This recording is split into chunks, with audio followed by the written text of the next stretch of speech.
Meus irmãos, eu quero cumprimentar a todos com a paz do Senhor. Amém? Já quero louvar e agradecer a Deus por tudo que Ele tem feito em nossa vida, por tudo que Ele está fazendo e por tudo que Ele ainda vai fazer. Acima de tudo, eu quero tributar honras e louvores a Ele nesta noite, por quem Ele é. Porque independente daquilo que Ele faça ou deixe de fazer, Ele sempre será Deus e Ele sempre será digno de receber nosso louvor, a nossa adoração e, acima de tudo, a nossa gratidão. Nesta noite nós estamos felizes porque nós estamos diante da presença dEle. Nós estamos na sua casa. O salmista, no Salmo 27 e no versículo 4, ele disse certa feita: uma coisa eu peço ao Senhor e eu a buscarei, que eu possa habitar na casa do Senhor todos os dias da minha vida, para o louvá-lo no seu santo templo e aprender da sua lei. Aí lá no Salmo 84, os coraitas louvaram a Deus, dizendo a partir do versículo de número 3: até o pardal encontrou casa para si, e a andorinha encontrou ninho para abrigar a sua prole. Agora eu, Senhor dos exércitos, eu encontrei a tua casa, eu encontrei os teus altares. Bem-aventurado os que habitam em tua casa, porque louvar-te-ão perpetuamente. Nesta noite pode ter certeza que todos nós que chegamos até aqui, nós somos bem-aventurados, nós somos felizes, porque, irmão Regivando, neste exato momento, infelizmente, uma geração lá fora caminha a passos largos para a perdição. Mas aprouve a Deus, pela sua infinita misericórdia e pela sua bondosa e inexplicável graça, ter nos resgatado, ter nos concedido mais um dia de vida e de saúde, e mais uma rica oportunidade de chegarmos até aqui nesta noite, para juntos louvarmos o seu santo e eterno nome, porque nós somos bem-aventurados. E no versículo 10 do mesmo Salmo 84, está um versículo que eu particularmente amo por demais: mais vale um dia na casa do Senhor do que em 1000 e outros lugares. Nesta noite nós somos bem-aventurados, amém? Abra sua Bíblia em João capítulo de número 15, é o texto basilar da temática deste culto, texto que me foi proposto aí para estar discorrendo nessa noite. João capítulo 15,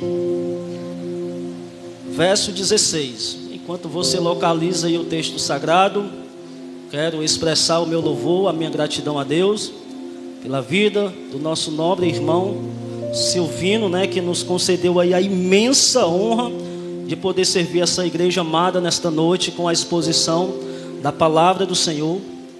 Estendo essa gratidão também ao pastor desta igreja, o pastor Marcos, que nos permite aí fazer o uso desse microfone através aí do seu obreiro, Pastor Marcos, recente, esteve na nossa congregação. No dia que ele foi, eu não pude estar lá por conta que eu estava pregando em uma outra congregação nossa, mas foi uma bênção. Que Deus continue usando os servos do Senhor poderosamente nesta terra. Quem aqui de verdade ainda quer ouvir uma palavra da parte de Deus?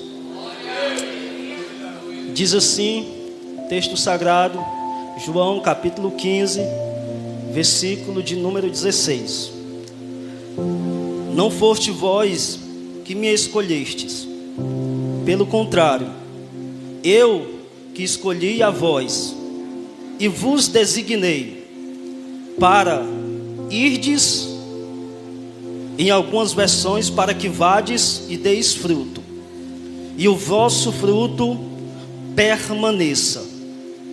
Sendo assim, seja o que for que pedirdes ao meu Pai em meu nome, Ele o concederá a vós. Amém? Meus amados irmãos, igreja do Senhor, é bem verdade que esse versículo 16, que nós já fizemos menção 2 vezes nesta noite, ele faz parte de um contexto mais amplo, que inicia no versículo de número 1 do mesmo capítulo. E para que nós possamos entender este versículo, é necessário nós recorrermos em todo o seu contexto. Haja vista que texto sem contexto é pretexto para a heresia. E quando nós examinamos o seu contexto, que inicia no versículo de número 1, e eu peço você que nesta noite permaneça com a sua Bíblia aberta em nome de Jesus. No versículo 1 do mesmo capítulo, Jesus ele inicia falando: eu sou a videira verdadeira e o meu Pai é o agricultor. Todo ramo que estando em mim, se não der fruto, ele corta, e o que dá fruto, ele limpa, para que dê mais ainda. Perceba que Jesus Cristo, ele inicia o capítulo, ele inicia o discurso, se utilizando aqui de uma linguagem figurativa, de uma linguagem alegórica. Mas o mais interessante, que por mais que ele se utilize desta linguagem, ele mesmo vai interpretar, ele mesmo vai dizer o que cada elemento significa. E ele começa dizendo que ele é a videira verdadeira, e que Deus, que o seu Pai é o agricultor, e que em primeira instância os seus discípulos eram os ramos. E havia 2 tipos de ramos. Havia os ramos que eram frondosos, que davam frutos, mas tinha aqueles outros ramos que não produzia fruto, que estava estéril, e estes seriam ajuntados e cortados para serem lançados ao fogo. Jesus ele começa a se utilizar destas palavras, e ele mesmo começa a explicar. Em primeira instância, os ramos que davam fruto eram os seus discípulos, mas é bem verdade que isso se aplica à igreja do Senhor, se aplica a todos os seguidores, a todos os cristãos de todas as épocas. Nós somos comparados como ramos, e Cristo aqui já no início do versículo, ele começa falando estas verdades. E agora que você já está situado ao texto, e à luz de todo este contexto, eu quero trazer nesta noite aqui algumas verdades espirituais que Deus colocou no meu coração, e eu quero fazer algumas aplicações na minha vida e na tua vida nesta noite. E eu tenho absoluta certeza, eu afirmo categoricamente, se nós recebermos os direcionamentos que Deus ele tem para nos falar nesta noite através do texto sagrado, se nós recebermos, se nós colocarmos em práticas, pode ter certeza que nós seremos árvores frondosas na presença de Deus. Nós seremos uma geração frutífera, nós seremos uma geração diferenciada, aonde o nome do nosso Deus todos os dias será glorificado através das nossas vidas. Amém? A primeira verdade que eu quero destacar à luz desse texto é que nós como cristãos, nós que somos comparados como os ramos ou como os galhos, nós precisamos estar ligados em Cristo. Nós precisamos estarmos conectados em Cristo. Se você observar comigo, do versículo 1 até o versículo de número 7, Jesus ele vai falar 7 vezes: permaneçam em mim, estejam em mim, estejam em mim. Por 7 vezes Jesus Cristo, ele vai ordenar os seus discípulos para que eles estivessem conectados na videira. E nós nessa noite, na aplicação desse texto, aplicando para nós, contextualizando para os nossos dias, nós precisamos estar conectados, ligados em Cristo Jesus. Regivando, mas como é que eu sei que de fato eu estou em Cristo e que Ele está em mim? Qual é a evidência que mostra, que prova que de fato Cristo, Ele está na minha vida e que de fato eu estou ligado com Ele? Se você observar comigo, do versículo 1 até o versículo 16, Ele vai falar algumas vezes, e principalmente no versículo 16, que Ele nos escolheu para que nós fôssemos e dessemos frutos. A maior evidência de que eu estou em Cristo e de que Ele está em mim é quando eu, como cristão, como um galho que estou ligado a Ele, a videira verdadeira, eu produzo fruto. Se você observar, todas as vezes que aparece aqui no texto, esta palavra fruto, ela sempre está no singular. Todas as vezes ele fala de fruto. Em primeira instância, qual é esse fruto que Jesus está falando aqui, Regivando? Se você voltar comigo, antes do versículo 16, o versículo de número 12 em diante, ele começa dizendo: e o meu mandamento é este, que vos ameis uns aos outros, assim como eu vos amei. O fruto que Jesus está se referindo aqui, à luz do seu contexto imediato, é o amor. E o amor, ele é o fruto que o Espírito, ele gera em nós. O mesmo, o apóstolo Paulo em Gálatas, no capítulo 5, no versículo 22, ele disse que o fruto, no singular, do Espírito é o amor. E este fruto, ele tem 9 características. Ele tem 9 expressões que são oriundas dele mesmo. O fruto que Jesus aqui está falando é o amor, mas é bem verdade que ele é mais amplo. Ele tem mais algumas verdades a nos revelar aqui através desse fruto. Mas a primeira verdade aqui é que nós como os cristãos, nós como os servos de Deus, nós como jovens do Senhor, nós precisamos, nós necessitamos, detalhe, é uma ordenança de Cristo. E a ordenança aqui, ela é imperativa, ela está na força de mandamento. Ele disse: vade, eu vos escolhi, eu vos nomeei para que vocês vão e deis fruto. O fruto que ele está se referindo aqui é o amor. Nós como os cristãos, nós precisamos aprendermos a desenvolver este fruto na nossa vida. Nós precisamos amar uns aos outros. Pregador, mas como é que eu vou amar alguém que não gosta de mim?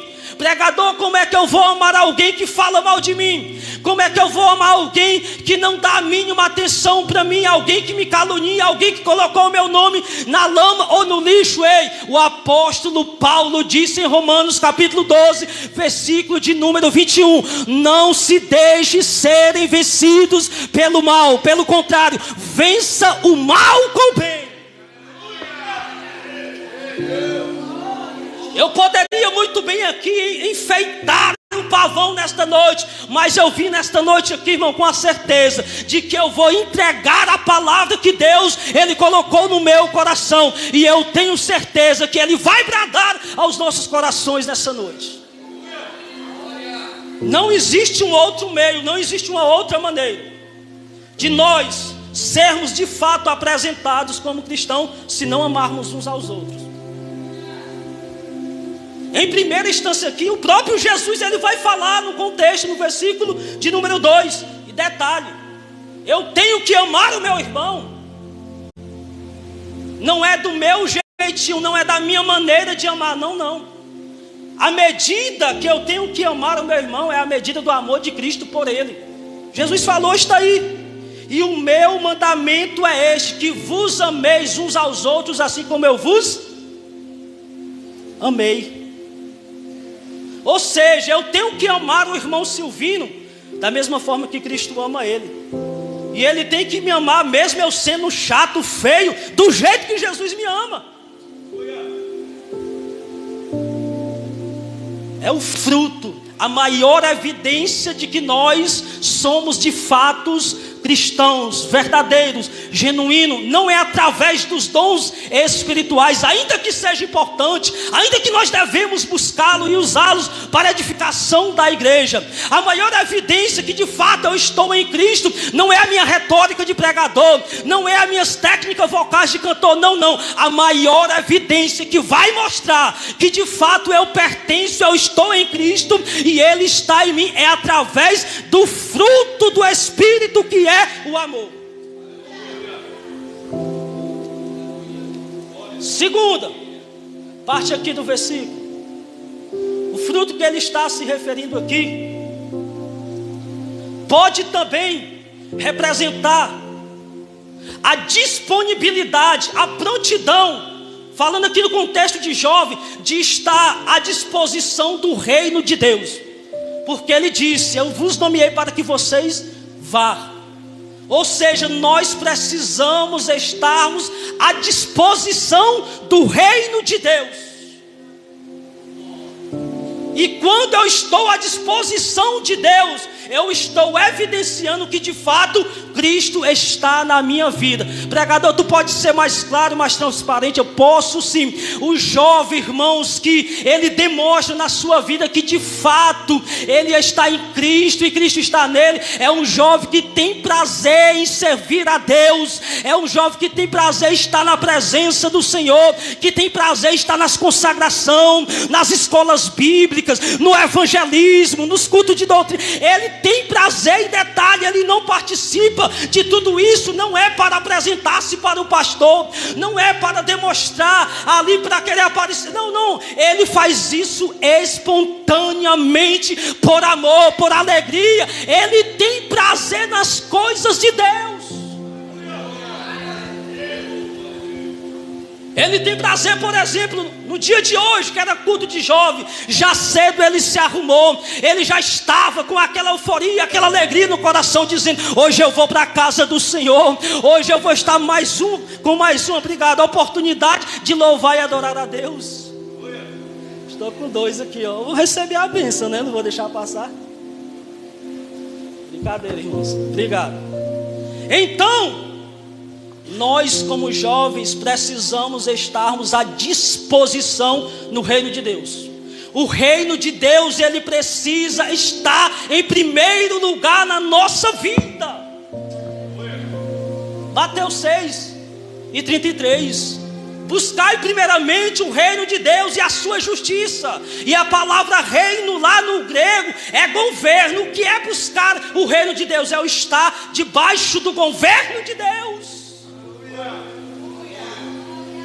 Ou seja, nós devemos estar sempre à disposição do Senhor. Então, nós precisamos estarmos em Cristo. Mas o que é de fato que me prova, que evidencia que eu estou em Cristo? É quando eu produzo o fruto. O interessante é que Jesus aqui, para que você entenda de uma maneira mais simples, ele se compara à figueira, à videira, na verdade, perdão. Um pé de laranja, irmãos, ele gera o quê? Laranja ou abacaxi? É o quê? Um pé de laranja, ele gera o quê? Laranja. Um pé de manga gera o quê? Um pé de mamão? Para que você possa entender. Um pé de laranja gera laranja. Um pé de manga gera manga. E um pé de Jesus gera o quê? O pé de Jesus gera o quê? Gera o quê, irmã Camila? Glória, discípulos. Verdade. Gera Jesus na vida do próximo, na vida do outro. Eu vou provar para você. Quanto Cristo está em mim, pode ter certeza que eu vou ser um discípulo, eu vou ser alguém que eu vou gerar Cristo na vida das pessoas. E isso é bíblico, irmãos. Paulo falou lá em Gálatas, no capítulo 4, no versículo 19: filhinhos, a quem eu dou novamente a minha vida, se for preciso, até ver Cristo sendo gerado ou formado em vós. Ou seja, eu como cristão que estou em Cristo e que Ele está em mim, eu preciso gerar Cristo na vida das pessoas. Eu sou o formador de Cristo na vida das pessoas que estão no meu convívio secular, diário. É o fruto. E Jesus, ele inicia falando de fruto. Entenda isso, jovem. Você foi escolhido por Cristo. Você foi escolhida por Cristo para, através de você, Cristo, Ele formar o seu caráter na vida daqueles jovens que estão caminhando a passos largos para a perdição. Mas através de você, através dessa geração que me ouve nesta noite, Jesus Cristo, Ele pode levantar aqui jovens usados poderosamente por Ele nesta última hora. É através de você, no seu trabalho, na sua faculdade, no seu colégio, seja aonde for, você precisa ter isso na sua consciência, que Jesus Cristo está em você, e que as pessoas precisam ser impactadas por Cristo através da sua vida. Sei que nessas horas é difícil dar glória, né, irmãos? Mas eu já passei dessa fase, pastor. Louvado seja o nome do Senhor. Nós fomos escolhidos, que privilégio. Quantos jovens você já conheceu, eu já conheci, nós já conhecemos, que não tiveram essa oportunidade. Até tiveram, na verdade, mas que deixaram de desperdiçar. Muitos já desceram à sepultura. E onde é que está você hoje aqui na presença de Deus, glorificando o nome dEle, adorando a Ele pela sua infinita e bondade e graça, e bondosa graça. Então nós precisamos estarmos em Cristo. E quando eu estou em Cristo, Ele está em mim, eu gero fruto. Terceiro, à luz do texto, irmãos, é a luz do texto bíblico. De quem é a função de produzir fruto? É da videira Cristo. Por que é nossa? Porque Jesus Cristo, Ele já nos deu a sua seiva. O galho, para ele produzir fruto, você é conhecedor disso, ele precisa receber a seiva que a árvore passa para ele. Porque se ele não receber, ele não gera fruto. E por que essa função é nossa? Porque Jesus, Ele já nos deu a sua seiva. A seiva que Ele nos deu já tem todos os nutrientes, todos que nos deixa robustecidos, que nos fortalece espiritualmente falando, para que nós sejamos árvores frondosas na presença do Senhor.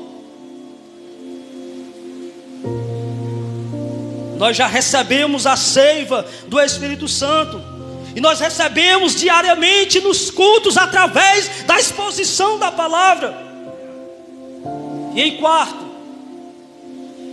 quando nós produzimos fruto, Deus, Ele é glorificado. Acompanhe comigo aí o versículo de número 8.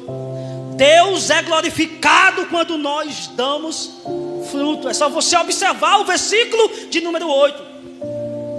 Então, Deus, Ele é glorificado, pelo menos aqui no texto. É bem verdade que no nosso contexto litúrgico, nós glorificamos, nós damos glória a Deus, aleluia, isso é bom. Deus, Ele precisa ser adorado. Nós aqui se alegramos na presença dEle. Mas em primeira instância, à luz do texto bíblico, o que glorifica a Deus é quando nós produzimos fruto. Então nós glorificamos a Deus, não é pelo volume do nosso aleluia, do nosso glória a Deus, não. E nada contra, irmãos, me entendam.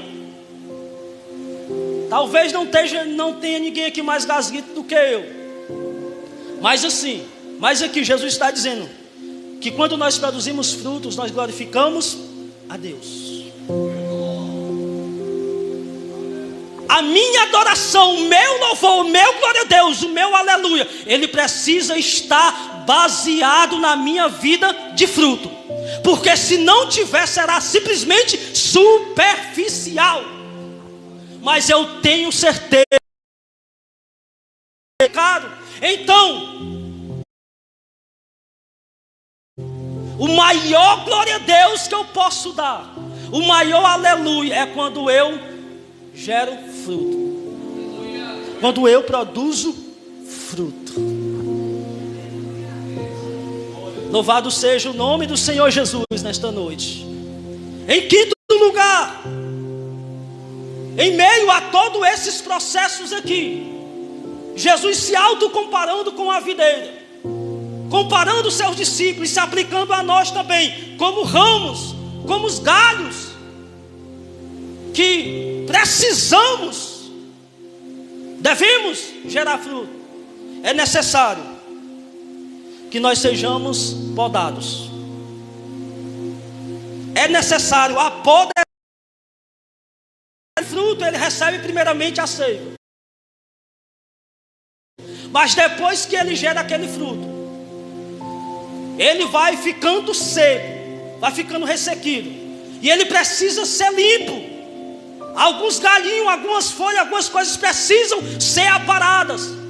Por quê? Para que a seiva continue transitando nos vasos conectores da planta, dos galhos, normalmente, para que ele permaneça dando fruto.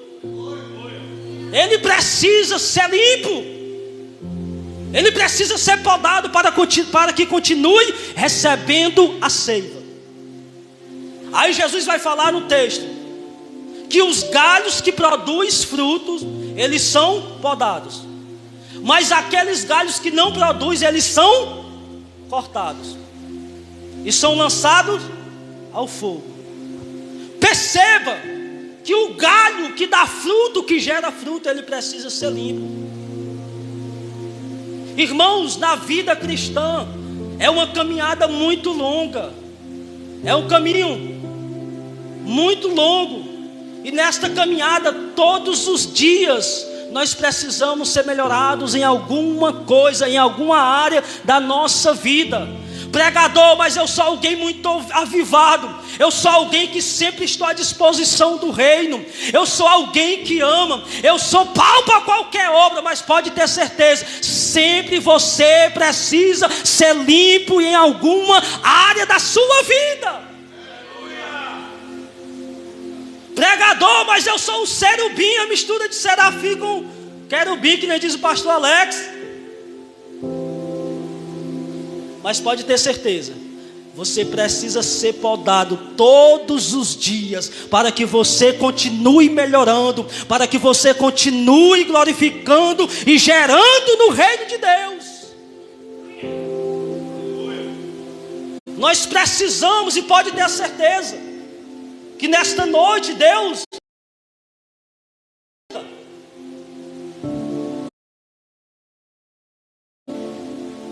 e eu sei que Deus ele está falando conosco nessa noite, irmão. Tenho absoluta certeza. Deus ele está dizendo: eu quero continuar te dando da minha seiva, do meu espírito, mas você todos os dias precisa melhorar, precisa buscar mais, precisa orar mais, precisa consagrar mais, precisa se alimentar mais da palavra de Deus. Você ainda quer continuar recebendo a seiva do Espírito Santo? Até aqueles que infelizmente vive um verdadeiro saudosismo, só vive do passado. Nos anos passados era muito bom, era avivamento, era isso, era aquilo outro, era batismo com o Espírito Santo e tudo mais.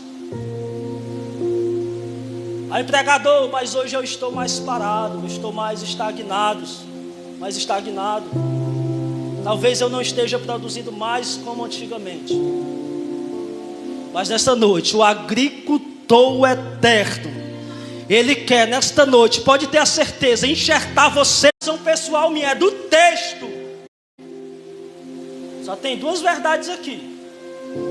Ou você se aceita a ser limpo nesta noite, ou nós nos aceitamos a sermos tratados por Cristo, para que nós continuemos recebendo a sua ceia. Ou então, infelizmente, Ele pode nos cortar e nos lançar ao fogo. Verdade tem que ser dita, irmãos.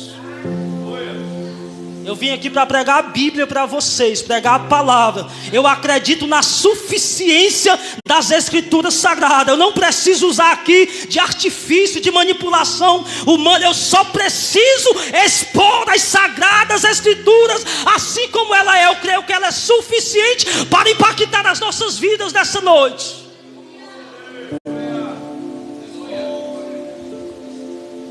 E é isso que Ele quer nos fazer. Ele quer nos dar novamente uma porção da sua seiva, do seu Espírito. Ele quer nos encher até transbordarmos nesta noite. Aleluia. Para estarmos sempre à disposição do reino, ter prazer nas coisas de Deus. Alguns dias atrás, pastor, eu fiz um café quente lá na igreja com os jovens. Café quente mesmo, um café bem quente. Eu botei umas brasas lá dentro do café.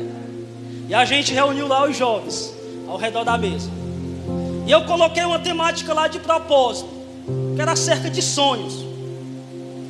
Passei um papel para cada um. Mandei lá eles escreverem, né, acerca do sonho, do que eles queriam e tal.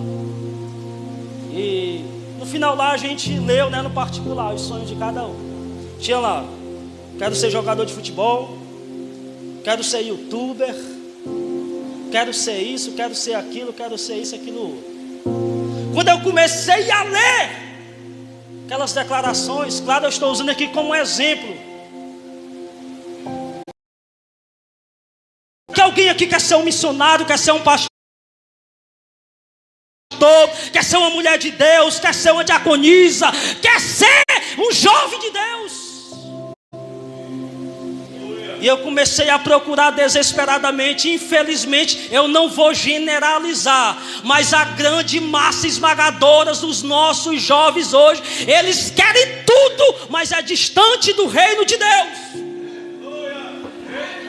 Nós devemos buscar a nossa formação dos nossos sonhos, se profissionalizar para vivermos uma vida bem sucedida, mas o reino sempre tem que estar em primeiro lugar na sua vida. Porque não você levará uma vida de fracasso, e o maior fracasso é você conquistar, fazer sucesso longe de Deus.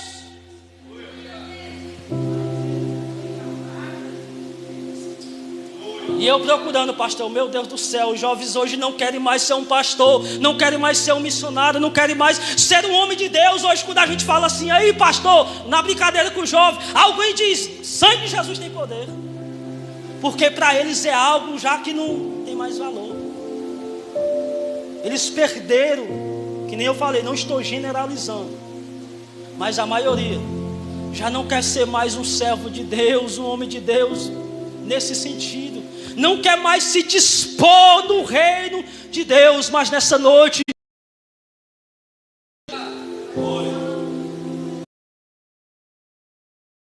anseie, deseje ser um obreiro. Isso daqui é privilégio. Charles Spurgeon disse certa feita, quando recebeu um convite para ser ministro em um determinado reino, e ele disse, você acha que eu ia me rebaixar a esse nível aí, sendo que eu já sou ministro do Rei dos Reis, eu sou ministro do céu. O maior cargo que um ser humano ele pode exercer aqui nessa terra é na presença de Deus, é ser um homem de Deus, é ser uma mulher de Deus, é ser um jovem de Deus. Eu vou concluir, tem calma, tem paciência com esse gasguito. A poda é necessária, porque muitas das vezes nós somos cheios de manhã, principalmente nós jovens, irmãos. Queremos ter razão em tudo. Achamos que somos os detentores do conhecimento, da verdade. Não somos. Não somos. Esta noite parece que eu vejo aqui o agricultor com o seu instrumento mais importante que ele se utiliza, que é a sua tesoura de poda. E a tesoura aqui, irmãos, está aí no versículo de número 3. A tesoura que o agricultor usa é a palavra de Deus. No sentido aqui espiritual da interpretação do texto, é a palavra, mas ele disse para os seus discípulos: mas vós já está limpos pela palavra que eu vos tenho dito. É a palavra de Deus que faz asepsia na minha mente, no meu coração. É a palavra que limpa, é a palavra que tira toda a sujeira do sistema mundano que muitas das vezes quer impregnar na minha mente. A palavra que limpa, que purifica. Nesta noite Ele está nos banhando, está nos limpando através da sua poderosa palavra. Nesta noite essa palavra ela tem o poder de limpar a ansiedade, a síndrome do pensamento acelerado, a depressão. A palavra nesta noite ela tem o poder de arrancar toda essa sujeira. Aleluia. Chegamos no versículo 16. Querida, você, querido, Jesus Cristo te escolheu. Você está aqui porque você foi escolhido por Ele. Quando eu leio dentro da Bíblia Sagrada, do capítulo 37 de Gênesis até o capítulo 50, eu vejo Deus escolhendo José. Em 1 Samuel, no capítulo 1, eu vejo Deus escolhendo Samuel. Em 1 Samuel, no capítulo 16, no versículo 12, eu vejo Deus escolhendo Davi. Em Jeremias, no capítulo 1, no versículo 5, eu vejo Deus escolhendo Jeremias e dizendo: eu te escolhi quando tu ainda estava no ventre materno e te designei como profeta para as nações. Em Atos capítulo 6, eu vejo Deus escolhendo um jovem chamado Estevão, o primeiro mártir. Em Atos capítulo 14, na primeira viagem missionária de Paulo a Listra e Derbe, naquele trajeto de missão, eu vejo Deus escolhendo um jovem chamado Timóteo. Mas nessa noite aqui, eu vejo Deus escolhendo você, jovem. Eu vejo Deus escolhendo você, Deus escolhendo todos nós que estamos aqui. Nós fomos escolhidos por Ele.